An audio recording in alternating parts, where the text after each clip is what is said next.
আমার client hair করবে, তো হেয়ারটা আমি জাস্ট দেখাচ্ছি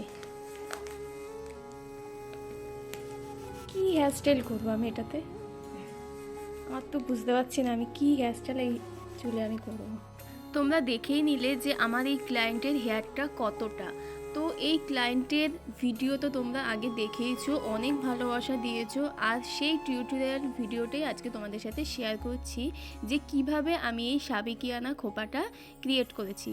তো তোমরা দেখো, আমি কিন্তু একজনের হেল্প নিয়েছিলাম, কারণ একা আমার পক্ষে এটা করা সম্ভব হচ্ছিল না। অনেকেই আমাকে জিজ্ঞাসা করেছো যে এটা কি ওর আসল চুল নাকি আমি কোনো এক্সটেনশন বসিয়েছি। দেখো ভিডিওটা দেখেই বুঝতে পারবে যে এটা কিন্তু একদম ওর অরিজিনাল হেয়ার দিয়ে করা। এই খোপাটা তোমাদের কেমন লেগেছে সেটা কমেন্ট করে জানিও কিন্তু। আর তোমাদের স্পেশাল দিনে যদি আমাকে বুক করতে চাও তাহলে আমার পেজ পূজাস মেকওভারের সাথে কন্ট্যাক্ট করবে। চলো নতুন ভিডিওতে আবার দেখা হবে, আজকের মতন টাটা, বাই বাই।